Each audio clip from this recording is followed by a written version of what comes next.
వేదిక మీద ఉన్న పెద్దలందరికీ పేరు పేరున నా హృదయపూర్వక నమస్కారాలు. ఈరోజు ఎచ్చర్ల నియోజకవర్గానికి వచ్చినప్పుడు నాకు ఇంత ఘన స్వాగతం పలికిన పసుపు సైన్యానికి, జన సైనికులకి పేరు పేరున నా హృదయపూర్వక ధన్యవాదములు. ఈ సభ చూస్తే నాకు అర్థమైంది, ఉత్తరాంధ్ర గర్జించింది. ఉద్యమాలు పోరాటాల గడ్డ ఉత్తరాంధ్ర. మీకు ఎవరైనా మంచి పని చేస్తే వాళ్ళ కోసం ప్రాణం ఇస్తారు. అలాంటిది చెడు చేస్తే పాతేసే శక్తి కూడా మీలో ఉంది. ఉత్తరాంధ్ర జోష్ చూసిన తర్వాత నా ఒక్క విషయం అర్థమైంది. 2024 ఎన్నికల్లో ఆ ఫ్యాన్ కి కరెంటు షాక్ వస్తాం ఖాయం. ఆ ఫ్యాన్ మాడి మసైపోయి భూమి పైన కూడా పడతాం ఖాయం. గరిమెల సత్యనారాయణ గారు, సర్దార్ గౌతు లచ్చన్న గారు, ఎర్రన్నాయుడు గారు లాంటి గొప్ప వ్యక్తులు జన్మించిన నేల ఈ శ్రీకాకుళం నేల. అంత పవిత్ర భూమిపై ఈ రోజు నేను మాట్లాడతాం నా అదృష్టంగా భావిస్తున్నాను. జగన్ ఆయన ఎలక్షన్ ఎఫిడవిట్ అంటే ఎలక్షన్ అభ్యర్థిగా నిలబడినప్పుడు మనకున్న ఆస్తులేంటి, అప్పులేంటి, మన పైన ఉన్న కేసులేంటి, అవన్నీ రాసి ఎలక్షన్ కమిషన్కి ఇవ్వాలి. ఆ ఎఫిడవిట్ లో 28 420 కేసులున్న వ్యక్తి మన ముఖ్యమంత్రి జగన్. ఆయన ఒక 420 అయితే ప్రభుత్వ సలహాదారుడు సజ్జల రామకృష్ణారెడ్డి ఒక 840. పేరుకే సలహాదారుడు కానీ ఇచ్చే అన్ని పనికిమాల సలహాలు. ఆ సలహాలు ఇచ్చినందుకు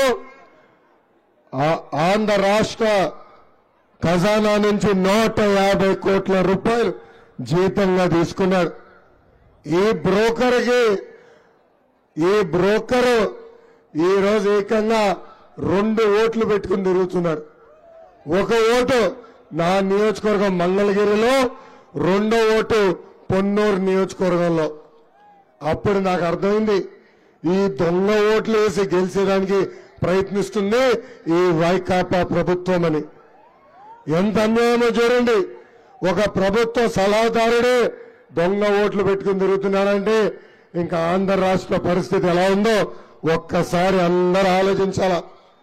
తిరుపతి ఉప ఎన్నికలు ఆనాడు వైకాపా ప్రభుత్వం గెలిస్తే అప్పుడే చెప్పా, వీళ్ళకి దొంగ ఓట్లున్నాయి అందుకే గెలిచారని. ఆనాడే అధికారులు చెప్పా, చట్టాన్ని ఉల్లంఘించొద్దు, మీరు రాబోయే రోజుల్లో చాలా ఇబ్బందులు ఎదుర్కొంటారని.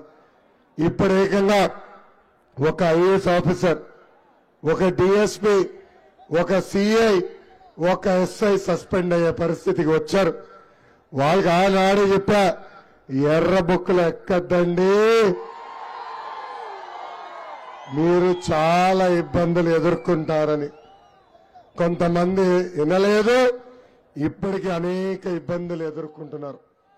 మొన్న 4 కుర్రోళ్ళు నన్ను కలిసి అన్న తెలుగుదేశం పార్టీకి ఓటేస్తాం కానీ మీకు జగన్కి తేడా ఏంటి అని నన్ను అడిగారు. అప్పుడు వాళ్ళు చెప్పా, తమ్ముడు మీ లోకేష్ అంబేద్కర్ గారి రాజ్యాంగం నమ్ముకున్న వ్యక్తి, ఈ జగన్ రాజారెడ్డి రాజ్యాంగం నమ్ముకున్న వ్యక్తి. ఈ లోకేష్ ప్రజల్లో తిరుగుతాడు, జగన్ పర్దాలు కట్టుకుని తిరుగుతాడు. ఈ లోకేష్ స్టాన్ఫర్డ్ లో ఎంబీఏ చేస్తే జగన్ ఏకంగా 10th క్లాస్ పేపర్లు దొంగతనంతో పట్టుబడి పోలీస్ స్టేషన్కి వెళ్లిన వ్యక్తి. లోకేష్ కి క్లాస్మేట్లుంటే జగన్ కి జైలు మేట్లు ఉంటారు. ఈ జగన్ కేబినెట్ చూస్తే నాకు నవ్వేస్తుంది. వాళ్ళకి కొత్త అవార్డు వచ్చిందంట ఈ కేబినెట్ కి. కేబినెట్ అంటే మంత్రులు, వాళ్ళకు కొత్త అవార్డు వచ్చిందంట. అదేంటో తెలుసా? భారతదేశంలోనే అతి పనికి మాలవని కేబినెట్ అని ఒక సంస్థ అవార్డు ఇచ్చింది. ముఖ్యమంత్రికి అవగాహన లేదంటే మంత్రులకు అసలు లేదు. ఈ మంత్రుల పరిస్థితి చూస్తుంటే జాలేస్తుంది. వాళ్ళు రాత్రి పడుకున్నప్పుడు గట్టిగా తోసి లేపితే వాళ్ళు ఏ శాఖ కూడా చెప్పుకునే పరిస్థితులు లేరు. కొన్ని ఉదాహరణలు ఇస్తా. మన కేబినెట్ పరిస్థితి ఎలా ఉందో. అప్పుల కోసం ఢిల్లీ చుట్టూ అప్పుల అప్పారావు తిరుగుతాడు. అది మన ఆర్థిక శాఖ మంత్రి బుర్రకత్త బుగ్గన్న. ఇసుకల గనులు మింగేసే గనుల శాఖ మంత్రి పాపాల పెద్దిరెడ్డి. ఇంకా ఏకంగా నకిలీ మద్యంతో పాటు కోట్లోనే దొంగతనం చేసిన వ్యక్తి వ్యవసాయ శాఖ మంత్రి కాకాని గోవర్ధన్ రెడ్డి. ఇంకా పిల్ల కాలువలు కూడా తవ్వలేని అరగంట అంబటి రాంబాబు గారు. అరగంట మర్చిపోయినారా? వీడియో చూడలేదా? మొత్తం వైరల్ అయింది కదబ్బా. అరగంట అంబటి రాంబాబు గారు ఇరిగేషన్ శాఖ మంత్రి. ఇంకా సొంత ఊర్లో ధాన్యం కొనుగోలు చేసినప్పుడు సంచులు ఇవ్వలేని ఎర్రి పప్ప మంత్రి పౌరుల శాఖ మంత్రి కారుమూరి నాగేశ్వరరావు గారు. గతంలో సన్న బియ్యం ఇవ్వమంటే సన్న బియ్యం ఇవ్వలేని సన్న బియ్యం సన్నాసి కొడాల నాని. ఇప్పుడు ఏకంగా పెట్టుబడులు తీసుకురండి, ఉద్యోగాలు కల్పించండి అని పరిశ్రమల శాఖ మంత్రిని అడిగితే కోడి ముందలొచ్చిందా గుడ్డు ముందలొచ్చిందా అని తిప్పిమని అడిగే పరిస్థితి. కోడిగుడ్డు మంత్రి అమర్నాథ్. ఇంకా పిల్లలు బాగా చదువుతున్నారు కనుకనే ఉద్యోగాలు రావట్లేదని చెప్పే వ్యక్తి విద్యాశాఖ మంత్రి గౌరవనీయులు పెద్దలు బొత్స సత్యనారాయణ గారు. ఇది మనకున్న మంత్రివర్గం. ఇంకా ఆంధ్ర రాష్ట్ర పరిస్థితి ఎలా ఉందో ఒక్కసారి మీరందరూ ఆలోచించాల. ఈ సైకో జగన్ ఒక కొత్త పథకం తీసుకొచ్చాడండి. అది స్విమ్మింగ్ పూల్ పథకం. అంటే అందరూ ఈత కొట్టాలంట. వాళ్ళ నాయకులు ఊరూరు తిరుగుతూ ప్రతి ఊరికి ఒక స్విమ్మింగ్ పూల్ తీసుకొస్తా అన్నారు. అనుకున్నాం బాబు ఇది చాలా డబ్బులతో కూడింది కదా, స్విమ్మింగ్ పూల్ ఎట్లా తీసుకొస్తారనుకున్నా. తర్వాత నాయకుడిని అడిగిన, మా మంగళగిరిలో వైకాపా నాయకుడిని అడిగిన, అన్న ఊరూరు స్విమ్మింగ్ పూల్ ఎట్లా అవుతుందంటే, అరే రోడ్లు చూసినావు కదా ఎంత పెద్ద గుంతలు ఉన్నాయో, అందుకే ఊరూరు ఒక స్విమ్మింగ్ పూల్ ఇస్తా అన్నా అని చెప్పాను. దాంట్లో పొరపాటున స్కూటర్ వెళ్తే బయటకు వచ్చే పరిస్థితి లేదు. రోజుకి వందలాది మంది ఈ రోడ్ల పైన తిరిగి చనిపోయే పరిస్థితి. అంతెందుకు కనీసం 10 కిలోమీటర్లు రోడ్డు పైన ముఖ్యమంత్రి గారు ప్రయాణించట్లేదు. అమరావతిలో 10 కిలోమీటర్ల దూరం ప్రయాణించాలంటే హెలికాప్టర్ వేసుకుని తిరుగుతున్నాడు. అప్పుడు ఉన్నారు కదా సలహాదారుడు సజ్జల, ఆయన అడిగాడు, ఏంటబ్బా మీరు 10 కిలోమీటర్ల రోడ్డు పైన మీరు వెళ్ళట్లేదు అని అడిగితే సజ్జల్ని రమ్మన్నాడు. గట్టిగా 2 పీకాడు జగన్. పీకి మన రోడ్ల ఆరోగ్యానికి చాలా ప్రమాదకరం, అందుకే నేను హెలికాప్టర్లు వెళ్తున్నానని చెప్పిన వ్యక్తి ఆంధ్ర రాష్ట్ర ముఖ్యమంత్రి ఈ సైకో జగన్. ఇంకా ఈ మధ్యన వస్తున్నా తమ్ముడు, ఇంకా అవునా నా స్పీచ్ 2 నిమిషాలు ఓపిక పట్టు. ఈ మధ్య నేను తిరుగుతుంటే ఊరూరు మా నమ్మకం నువ్వే అని బోర్డులు కనపడుతున్నాయి. ఆ బోర్డు పైన ఒక 420 ఫోటో ఉంది. ఆ 420 జగన్ నేను అడుగుతున్నా, సొంత తల్లి చెల్లి మిమ్మల్ని నమ్మట్లేదు, మేమెట్లా నమ్మాలో స్వామి అని. ఎన్నికల ముందల తల్లిని రోడ్డుపైకి ఎంటాడు ప్రచారం చేయమని. ఆయన జైల్లో ఉన్నప్పుడు చెల్లమ్మ పాదయాత్ర చేసింది.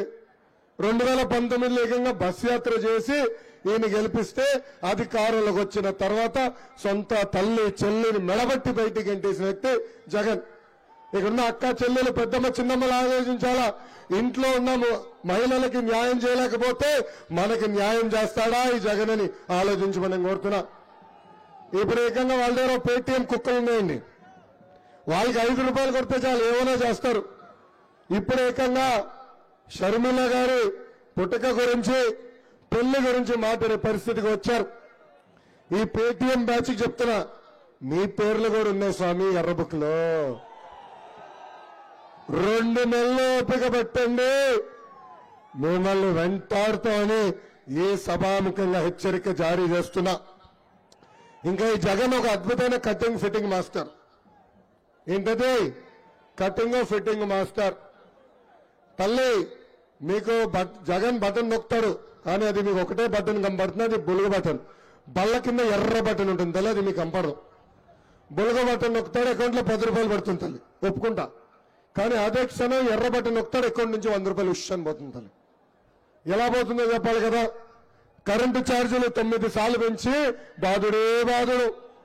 ఆర్టీసీ ఛార్జీలు 3 సార్లు పెంచి బాధుడే బాధుడు. ఇంటి పన్ను పెంచి బాధుడే బాధుడు. పెట్రోల్ డీజిల్ గ్యాస్ ధర పెంచి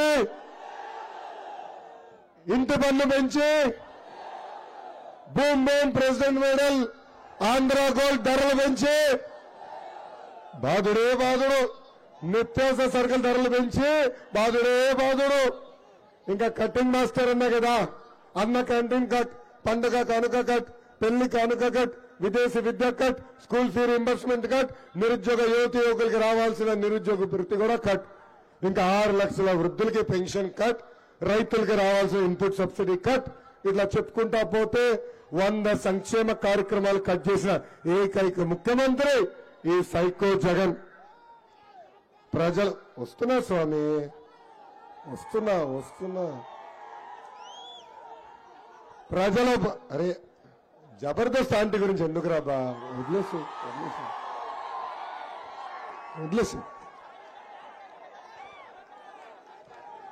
ప్రజల పడుతున్న కష్టాలు నేరుగా నేను పాదయాత్రలో చూశా. పవన్ అన్న చంద్రబాబు గారు కలిసి బాబు సూపర్ 6 హామీలు ఇస్తాం జరిగింది. దాంట్లో మొదటి హామీ నిరుద్యోగ యువకులకి 5 సంవత్సరాల్లో 20 లక్షల ఉద్యోగాలు మన ప్రభుత్వం కల్పించబోతుంది. అంతేకాదు ప్రతి సంవత్సరం డిఎస్సి ఏర్పాటు చేస్తాం. 5 సంవత్సరాల పెండింగ్ పోస్టులని భర్తీ చేసే బాధ్యత తెలుగుదేశం జనసేన ప్రభుత్వం తీసుకుంటుంది. ఉద్యోగాలు వచ్చిన కొంచెం సమయం పడితే ప్రతి నిరుద్యోగ యువకులకి 3,000 రూపాయలు ప్రతి నెల నిరుద్యోగ భృతి కూడా మన ప్రభుత్వం ఇవ్వబోతుంది. స్కూల్కి వెళ్ళే ప్రతి విద్యార్థి తల్లిదండ్రులకి ప్రతి సంవత్సరం 15,000 రూపాయలు మన ప్రభుత్వం ఇస్తుంది. అంటే ఒకరుంటే 15,000, ఇద్దరుంటే 30,000, ముగ్గురుంటే ఎంత బా 45,000 రూపాయలు మన ప్రభుత్వం ఇస్తుంది. ఇంకా రైతుల్ని ఆదుకునేదానికి ప్రతి రైతుకి ప్రతి ఏడా 20,000 రూపాయలు ఆర్థిక సాయం కూడా చేస్తాం. ఇంకా ప్రతి ఇంటికి ప్రతి ఏడా ఉచితంగా 3 చేతుల పైకెత్తి చూపించండి, అందరు ఎత్తి చూపించాలా 3 గ్యాస్ సిలిండర్లు ఉచితంగా అందించే బాధ్యత మన ప్రభుత్వం తీసుకుంటుంది. ఇంకా 18 నుంచి 59 సంవత్సరాలు వయసు కలిగిన మహిళలకి ప్రతి నెల 1,500 రూపాయలు మన ప్రభుత్వం ఇస్తుంది. అంటే సంవత్సరానికి 18,000, 5 సంవత్సరాల్లో 90,000 రూపాయలు కూడా మన ప్రభుత్వం ఇవ్వబోతుంది. ఇంకా 6వ హామీ ఏంటబ్బా, నేను మర్చిపోయినా. ఏంటా హామీ? నేను మర్చిపోయా, గుర్తు చేయాలి మీరు. తెలుగింటి ఆడపడుచులు ఆర్టీసీ బస్సులో ఉచితంగా ప్రయాణించే హక్కు కూడా తెలుగుదేశం జనసేన ప్రభుత్వం కల్పించబోతుంది. ఉత్తరాంధ్రకి పట్టిన దరిద్రం జగన్ 3 రాజధానుల పేరుతో 3 ముక్కలు ఆటలాడుతున్నారు. ఉత్తరాంధ్రాన్ని దోచేసేదానికి 3 కుటుంబాలకి లైసెన్స్ ఇచ్చారు. మొదటి కుటుంబం పేరు బొత్స, రెండో కుటుంబం పేరు విజయసాయిరెడ్డి, మూడో కుటుంబం పేరు వైవి సుబ్బారెడ్డి. వీళ్ళు ముగ్గురు కలిసి అడ్డగోలుగా ఉత్తరాంధ్రాన్ని ఈరోజు దోచేసే పరిస్థితి మనందరం చూస్తున్నాం. ఎక్కడ భూమి దొరికితే అక్కడ వీళ్ళు బోర్డు పెడతారు. చెరువులు మొత్తం నింపేసి ఏకంగా పట్టాలు సృష్టించి వాళ్ళ పేరు పైన ట్రాన్స్ఫర్ చేస్తారు. వాళ్ళు రోడ్డు మార్గంలో వెళ్ళి ఈ భవనం బాగుందంటే రాత్రికి ఆ భవనం పత్రాలు వాళ్ళ సొంత పేరు పైన మార్చుకునే పరిస్థితి ఈ రోజు మనం అందరం చూస్తున్నాం. అందుకే ఉత్తరాంధ్ర యువతకి నేను పిలిపిస్తున్నా, తిరుగుబాటు చేయాలి. ఈ 3 కుటుంబాల్ని తరిమి కొట్టాల్సిన బాధ్యత మనందరి పైన ఉంది. మా చిత్తూరులో కుటుంబం ఉంది, పాపాల పెద్దిరెడ్డి అని. ఏం పెద్దిరెడ్డి? పాపాల పెద్దిరెడ్డి. ఆ కుటుంబానికి ఎంత అహంకారం అంటే, ఆనాడు చంద్రబాబు నాయుడు గారిని అరెస్ట్ చేసినప్పుడు హెచ్చర్లకి చెందిన తెలుగుదేశం పార్టీ కార్యకర్తలు రామకృష్ణ గారు ఏకంగా రణస్థలం నుంచి తిరుపతికి సైకిల్ తొక్కుంటా వెళ్తుంటే పొంగనూరు నియోజకవర్గంలో ఆయన ఆపి, పొంగనూరు నియోజకవర్గంలో ఎట్లా రాణిస్తాడు అంటారా? ఆ పాపాల పెద్దిరెడ్డిని చెప్తున్నా బ్రదర్, 2 నెలలు వడ్డీతో సహా ప్రతిదీ నేను చెల్లిస్తా. ఏమే పాపాల పెద్దిరెడ్డి, బీసీ సోదరులంటే అంత చిన్న చూపా నీకు? 2 నెలలు ఓపిక పట్టు, మా బీసీ సోదరులందరూ కలిసి నీ వెన్నముక్క ఇరగొట్టే రోజులు తొందరలో రాబోతున్నాయని ఈ సభాముఖంగా బీసీ సోదరుల తరఫున నేను హామీ ఇస్తాం జరుగుతుంది. ఇంకా ఇంతే కాదు, ఆనాడు ఏమన్నాడు?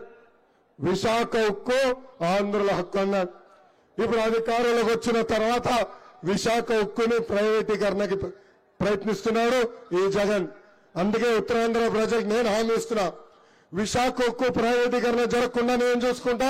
అవసరమైతే ఆంధ్ర రాష్ట్ర ప్రభుత్వమే ఆ ఉక్కు ఫ్యాక్టరీ కొనుగోలు చేసి ఉద్యోగాలు కాపాడే బాధ్యత మేము తీసుకుంటాం. ఇంకా శ్రీకాకుళం జిల్లాకి సైకో జగన్ అనేక హామీలు ఇచ్చాడు. అవన్నీ చెప్పుకుంటా పోతే రోజంతా పడుతుంది. కొన్ని ప్రధానమైన హామీలు మీకు గుర్తు చేస్తున్నా. పెండింగ్ ప్రాజెక్టులన్నీ పూర్తి చేస్తా అన్నారు. ఒక్క ప్రాజెక్ట్ అన్నా పూర్తి చేశాడా అని ప్రజల్ని ఆలోచించమంటున్నా. Vamsadhara Thotapalli right left bank canal ని, నాగావళి కరకట్ట పనులన్నీ పూర్తి చేసి నీళ్లు అందిస్తా అన్నాడు. అక్కడ కనీసం ఒక తట్టం మొత్తన్న ఇట్టారా ఈ ప్రభుత్వం అనే ప్రజలందరూ నేను ఆలోచించమంటున్నా. ఉత్తరాంధ్ర అంటే తెలుగుదేశం పార్టీకి చాలా ప్రేమ. అన్న ఎన్టీఆర్ దగ్గర నుంచి చంద్రబాబు నాయుడు గారి వరకు ఉత్తరాంధ్రను అద్భుతంగా అభివృద్ధి చేశారు. ఇక్కడ రోడ్లు కానీ, బ్రిడ్జ్లు కానీ, హాస్టల్స్ కానివ్వండి, హాస్పిటల్ కానివ్వండి, నిరుపేద కుటుంబాలకి పక్కా ఇల్లు కానివ్వండి, ఇవన్నీ ఆనాడు తెలుగుదేశం ప్రభుత్వం కట్టింది. అంతెందుకు వంశధార నాగావళిని అనుసంధానం చేసిన ఘనత కూడా ఒక తెలుగుదేశం పార్టీకి దక్కుతుందని ఈ సభలో నేను తెలుపుకుంటున్నా. ఇంకా హెచ్చర్ల నియోజకవర్గానికి వచ్చేసరికి చాలా ఘన చరిత్ర ఉన్న నియోజకవర్గం. ఆనాడు ప్రతిభా భారతి గారిని 5 సార్లు గెలిపించి ఏకంగా ఆంధ్ర రాష్ట్రానికి మొదటి దళిత మహిళా స్పీకర్ గా పంపించిన నియోజకవర్గం ఇది. అంత అద్భుతమైన గౌరవం మీరు మాకు ఇచ్చారు. 2014లో మంచి మెజారిటీతో కళా వెంకట్రావు గారిని మీరు గెలిపించారు. కళా వెంకట్రావు గారు ఎమ్మెల్యేగా ఉన్నప్పుడు పెద్ద ఎత్తున నియోజకవర్గాన్ని అభివృద్ధి చేశారు. ఎవరు ఊహించిన విధంగా రాజీవ్ గాంధీ, ఎవరు ఊహించిన విధంగా తోటపల్లి, నారాయణపురం, మధువలస ప్రాజెక్టుని పూర్తి చేశాం. అదేవిధంగా అవసరమైన మేరకు సీసీ రోడ్లు కానీ, నిరుపేద కుటుంబాలకు ఇళ్లు కానీ, బీటీ రోడ్లు కానీ ఆనాడు పెద్ద ఎత్తున మేము అభివృద్ధి చేశాం. అంతేకాదు ఆనాడు రాజీవ్ గాంధీ యూనివర్సిటీ కానివ్వండి, పైడ భీమవరం ఇండస్ట్రియల్ పార్క్ కూడా ఇక్కడనే ఉండి పెద్ద ఎత్తున అవి కూడా అభివృద్ధి చేసిన వ్యక్తి కళా వెంకట్రావు గారు. కానీ మీరేం చేశారు? పాలిచ్చే ఆవు వద్దని తన్నే దున్నపోతు ప్రభుత్వాన్ని తీసుకొచ్చుకున్నాం. ఏమ్మా తన్నే దున్నపోతు దగ్గరికి వెళ్తామా? దూరంగా ఉంటాం, ఎందుకబ్బా తంతుందని. కానీ అదే పాలిచ్చే ఆవు దగ్గరికి వెళ్ళి ఇంకెంత పాలిస్తామని ప్రతిసారి మనం అడుగుతాం. ఇక్కడ మీరు మొన్న గొర్రెల కిరణ్ గారిని గెలిపించారు. హెచ్చర్లలో ఏమైనా మార్పు వచ్చిందా? ఒక్క రోడ్ అని వేశాడా? అభివృద్ధికి కేర్ ఆఫ్ అడ్రస్ కు హెచ్చర్లని ఈ రోజు ఏకంగా అవినీతి కేర్ ఆఫ్ అడ్రస్ గా మార్చేశాడు ఇక్కడ ఉన్న ఎమ్మెల్యే. ఆయన నియోజకవర్గాన్ని ఒక కేక్ కోసినట్టు కోసి ఒక్కొక్క కుటుంబానికి ఒక్కొక్క ప్రాంతాన్ని ఇచ్చి దోచుకోమని చెప్పాడు. ఒక్క ఇసుకలోనే ఒక ఇసుకలోనే మీ ఎమ్మెల్యే 50 కోట్ల రూపాయలు సంపాదించాడు. అంతేకాదు 4 కొండలు మింగేశాడు. అక్కడున్న గ్రావెల్ అమ్మి 75 కోట్ల రూపాయలు సంపాదించాడు. సొంత ఊరిలో ఉన్న భూములు కూడా దొంగ పత్రాలు సృష్టించి ఏకంగా భూములు కొట్టేసుకున్న వ్యక్తి ఇక్కడున్న శాసనసభ్యుడు. ఆ గ్రామస్తులకి నేను హామీ ఇస్తున్నా, 2 నెలలు ఓపిక పట్టండి, తెలుగుదేశం ప్రభుత్వం వస్తుంది, ఎంక్వైరీ వేసి ఆ భూములు తిరిగి మీకు అందించే బాధ్యత మేము తీసుకుంటాం. అంతేకాదు ఇక్కడున్న ఎమ్మెల్యే అంగన్వాడీ పోస్టులు, ఆశా వర్కర్ పోస్టులు, చివరికి షిఫ్ట్ ఆపరేటర్ పోస్టులు కూడా ఈరోజు అమ్ముకునే పరిస్థితి మనందరం చూస్తాం జరిగింది. ఈరోజు నియోజకవర్గ పరిస్థితి చూస్తే చాలా బాధేస్తుంది. వైకాపా నాయకులు వాళ్ళ సొంత నాయకుల పైన మర్డర్ చేసేదాన్ని కూడా ఈరోజు ప్రయత్నిస్తున్నారు. ఇక్కడున్న ఎమ్మెల్యే ఎంపీపీ కలిసి ఏకంగా వాళ్ళ వైఎస్ ఎంపీపీ శంకర్ ని చంపేదానికి ప్రయత్నించారు. పాప శంకర్ ఈరోజు ఆసుపత్రిలో ఉన్నారు. వాళ్ళకు కరపత్రం ఉంది, దాని పేరేదో ఉందబ్బా, ఏంటిది ఏంటి ఆ కరపత్రం పేరేంటి? దొంగపై దగ్గర ఏముంది? దొంగ పేపర్. ఆ దొంగ పేపర్ పేరేంటి? సాక్షి. ఆ సాక్షి విలేకరిని ఈ ఎమ్మెల్యే వెంటాడి పాపం ఆ శ్రీనివాస్ ఆత్మహత్య చేసుకున్నాడు. అంటే సొంత వ్యక్తుల్ని చంపేదాన్ని కూడా వెనకాడు. సొంత కరపత్రంలో పనిచేస్తున్న వాళ్ళు కూడా వెంటాడి ఆత్మహత్య చేసుకునే పరిస్థితి తీసుకొచ్చింది ఇక్కడున్న ఎమ్మెల్యే. అందుకే ప్రజలందరినీ కోరుతున్నా, 2024లో తెలుగుదేశం జనసేన పార్టీ బలపరిచిన అభ్యర్థిని ఇక్కడ గెలిపించండి. మొదటి సంవత్సరంలో తోటపల్లి ప్రాజెక్టులో ఉన్న పెండింగ్ కాలువలన్నీ 50 కోట్ల రూపాయలు ఖర్చు పెట్టి పూర్తి చేసే బాధ్యత మేము తీసుకుంటాం. హెచ్చర్లలో ఉన్న ఐఐటికి IIITకి ఆనాడు 200 ఎకరాలు కేటాయించాం. ఆ పనులను కూడా యుద్ధ ప్రాతిపదికంగా మేము పూర్తి చేస్తాం. తప్పనిసరిగా అంబేద్కర్ యూనివర్సిటీలో స్టేడియం కూడా కట్టే బాధ్యత మేము తీసుకుంటాం. ప్రతి ఇంటికి ఉచితంగా నీటి కుళాయి ద్వారా సురక్షితమైన తాగునీరు కూడా అందించే బాధ్యత తెలుగుదేశం జనసేన ప్రభుత్వం తీసుకుంటుంది. ఇంకా బూడగట్ల పాలెం దగ్గర ఆనాడు జట్టి కట్టేదానికి డబ్బులు కూడా తెలుగుదేశం ప్రభుత్వం కేటాయించింది. ఆ పనులు ముందరికెళ్లకుండా ఈ ప్రభుత్వం అడ్డుపడింది. అది కూడా పూర్తి చేస్తామని ఈ సభాముఖంగా హామీ ఇస్తున్నా. గతంలో మత్స్యకారులకు వలలు ఇచ్చాం, బోట్లు ఇచ్చాం, ఐస్ బాక్స్ అందజేశాం. వేట నిషేధ సమయంలో ఆనాడు మీకు పెన్షన్ కూడా ఇచ్చాం. ఇప్పుడు ప్రభుత్వ అధికారులకు వచ్చిన తర్వాత సబ్సిడీ పెన్షన్ అన్ని రద్దు చేసింది. అవన్నీ మళ్ళీ అమలు చేసే బాధ్యత మేము తీసుకుంటామని సభాముఖంగా హామీ ఇస్తున్నాం. ఇక్కడున్న నిరుద్యోగ యువకులు నేను ఒక మాట చెప్పదలుచుకున్నా. గతంలో అనంతపూర్కి కియా మోటార్స్ ఎట్లయితే తీసుకొచ్చామో అదే విధంగా ఉత్తరాంధ్రకి ఒక పెద్ద పరిశ్రమ తీసుకొచ్చే బాధ్యత నేను వ్యక్తిగతంగా తీసుకుంటాను. ఇప్పటికి ఒక సెజ్ ఉంది, దానికన్నా పెద్ద సెజ్ మనం కడతాం. నిరుద్యోగ యువకులకి స్థానికంలోనే ఉద్యోగాలు కల్పించే బాధ్యత మేము తీసుకుంటామని ఈ సభాముఖంగా నేను హామీ ఇస్తున్నా. తెలుగుదేశం పార్టీ బలం, తెలుగుదేశం పార్టీ కార్యకర్తలు, అహర్నిశలు మీరు పార్టీ కోసం కష్టపడిన వ్యక్తులు. పార్టీ మారి నాయకులు వెళ్ళినా తెలుగుదేశం పార్టీకి అండగా నిలబడింది తెలుగుదేశం పార్టీ కార్యకర్తలు. భారతదేశంలోనే కార్యకర్తల పార్టీ అంటే గుర్తొచ్చే మొదటి పార్టీ తెలుగుదేశం పార్టీ. అన్న విశ్వవిఖ్యాత నట సార్వభౌమ స్వర్గశ్రీ నందమూరి తారక రామారావు గారు ఏ ముహూర్తంలో పార్టీ స్థాపించారో నాకు తెలియదు, కానీ ఆ పసుపు జెండా చూస్తేనే మనకు ఒక నూతన ఉత్సాహం, ఎక్కడ లేని బలం. అది తెలుగుదేశం పార్టీ గొప్పతనం. నాకు అక్క చెల్లెలు లేరు, అన్న తమ్ముడు లేరు, కానీ అన్న ఎన్టీఆర్ 60 లక్షల మంది అన్న తమ్ముళ్ళు అక్క చెల్లెలు నాకు ఇచ్చారు. వాళ్ళ రుణం తీర్చుకునేదానికి 2014లో కార్యకర్తల సంక్షేమ నిధి ఏర్పాటు చేశాం. ప్రమాదంలో ఎవరైనా చనిపోతే ప్రమాద బీమా అందించాం. ఇప్పటికి దాదాపు 100 కోట్ల రూపాయలు అందించి కార్యకర్తల కుటుంబాలను ఆదుకున్న పార్టీ తెలుగుదేశం పార్టీ. అంతేకాదు నిరుపేద కార్యకర్తల కుటుంబాల్లో పిల్లలు చదివించాలంటే మా తల్లి భువనేశ్వరి అమ్మ ఆ బిడ్డల్ని దత్తకు తీసుకుని ఈరోజు చదివిస్తుంది. అదే కార్యకర్తల పట్ల మాకున్న ప్రేమ. గత 5 సంవత్సరాలుగా ఈ ప్రభుత్వం మన అన్ని రకాలుగా ఇబ్బంది పెట్టింది.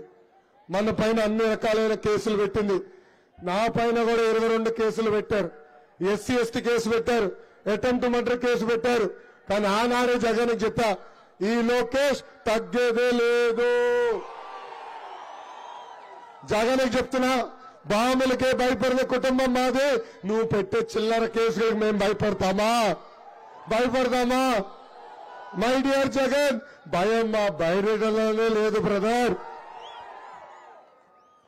అన్న ఎన్టీఆర్ మన దేవుడు, చంద్రబాబు గారు మన రాముడు.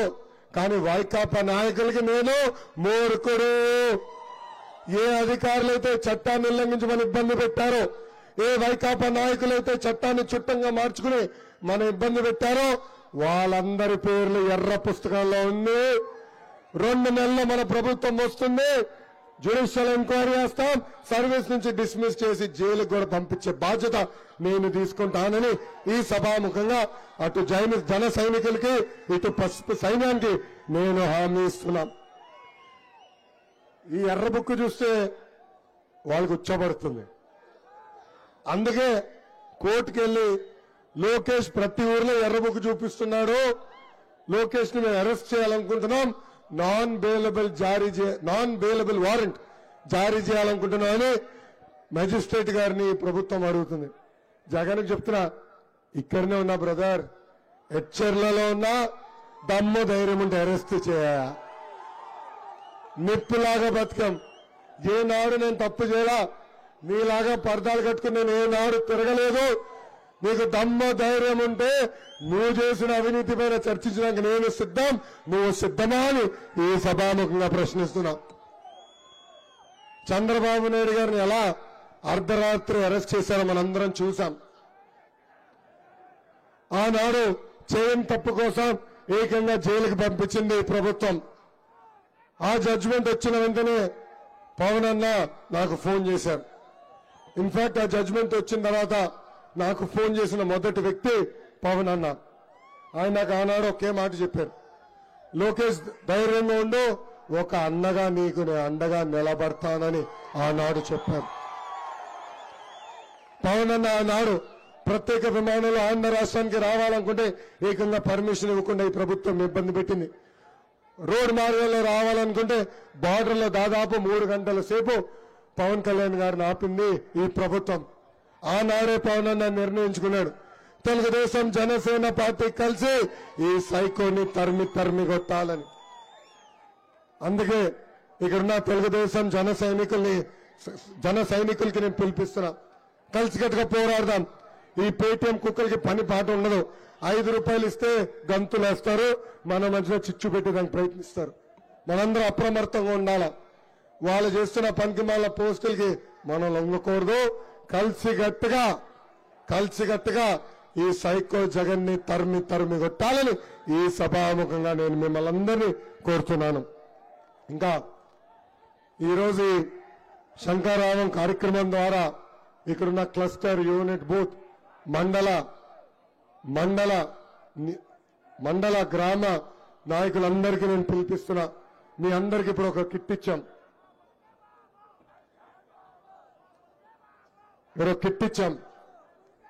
ఈ కిట్లో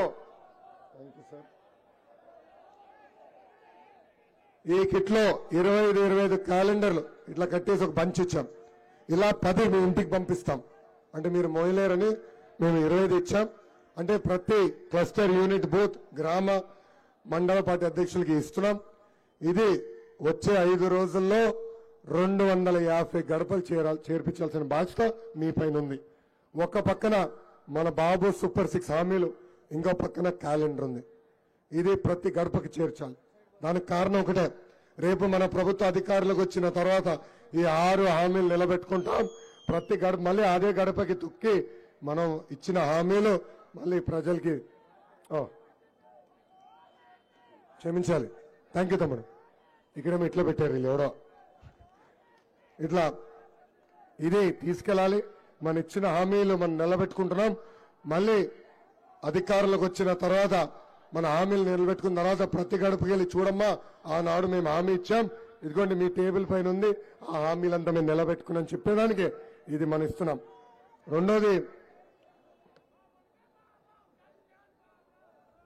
రెండోది అందరికి ఇట్లా ఒక చిన్న పాకెట్ కార్డ్ ఇచ్చాం. ఒక పక్కన బాబు సూపర్ 6 హామీలున్నాయి. ఇది మీరు బంధువుల ఇంటికి వెళ్ళినా, టిఫిన్ షాప్కి వెళ్ళినా, టీ తాగేదని టీ దుకాణంకి వెళ్ళినా అక్కడ వెళ్ళి ఈ 6 హామీలు ప్రజల్లోకి తీసుకెళ్లాల్సిన బాధ్యత ఇక్కడున్న మీ అందరి పైన ఉంది. అంతేకాకుండా సైకిల్ కూడా ఇచ్చాం. అది పెట్టుకుని వచ్చే 2 నెలలు మనందరం తిరగాలని ఈ సభాముఖంగా కోరుతున్నా. ఇంకా పసుపు టోపీ ఇచ్చాం, మీరందరూ ఆల్రెడీ వేసుకుని ఉన్నారు. సో ఇది మేము ఇచ్చే కిట్టు. తప్పనిసరిగా ప్రతి గడపకి తీసుకెళ్లి మన ఇచ్చే కార్యక్రమం జయప్రదం చేయాల్సిందిగా మిమ్మల్ని అందరూ నేను కోరుకుంటున్నాను.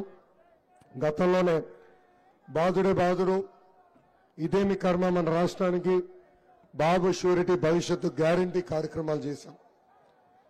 బాబు షూరిటీ భవిష్యత్తు గ్యారంటీ ఇంకా బలంగా తీసుకెళ్లాల్సిన అవసరం ఉంది. మనకు అవకాశం వచ్చింది, మనకు వచ్చిన సమయం మనం సరిగా వినియోగించుకోలేకపోయాం. ఇప్పుడు అందుకే ఆ ప్రోగ్రాం అయింది. ఇక్కడ క్లస్టర్ యూనిట్ బూత్లు అందరికీ నేను చెప్తున్నా, బాబు సూపర్ 6 ప్రతి గడపకి తీసుకెళ్లాల్సిన బాధ్యత మీ పైన ఉంది. మీరు నా చుట్టూ తిరుగుతాం కాదు, వేదికమైన పెద్దల చుట్టూ తిరుగుతాం కాదు, ప్రజల చుట్టూ తిరగండి.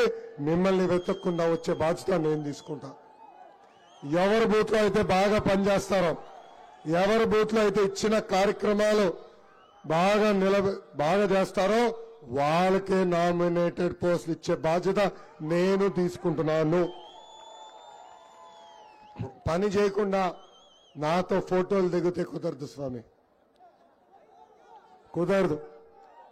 పని చేయాలా, ప్రతి క్లస్టర్ యూనిట్ బూత్ ఇన్ఛార్జ్ తిరగాల. ఎవరైతే బాగా చేస్తారో నాకు ఫోన్లో కనపడుతుంది. కళా వెంకటరావు గారికి ఇప్పుడే చూపించాను నా ఫోన్లో, గురువు గారికి ఇప్పుడే చూపించాను నా ఫోన్లో. సో గుర్తుపెట్టుకోండి, ఎవరు పని చేశాడో ఎవరు పని చేయలేదో నాకు తెలుసు. మరి ఇక్కడ పేర్లు పిలిస్తే బాగుంటుందని నేను పిలవట్లేదు. మీరు చాలా సీరియస్ గా తీసుకుని ఈ బాబు సూపర్ 6 కార్యక్రమం జయప్రదం చేయాల్సిందిగా మిమ్మల్ని అందరికీ కోరుకుంటూ, నాకు ఇంత అద్భుతమైన అవకాశం ఇచ్చిన హెచ్చర్ల కార్యకర్తలకి నా హృదయపూర్వక ధన్యవాదాలు తెలుపుకుంటూ మీ అందరి దగ్గర నుంచి నేను సెలవు తీసుకుంటున్నా. జోహార్ అన్న ఎన్టీఆర్, జోహార్ అన్న ఎన్టీఆర్. చంద్రబాబు నాయుడు గారి నాయకత్వం, చంద్రబాబు నాయుడు గారి నాయకత్వం, పవన్ నాయకత్వం, పవన్ నాయకత్వం. జై బాలయ్య, జై బాలయ్య. మీ అందరి బాలయ్య నాకొక్కడికే ముద్దుల మావయ్య.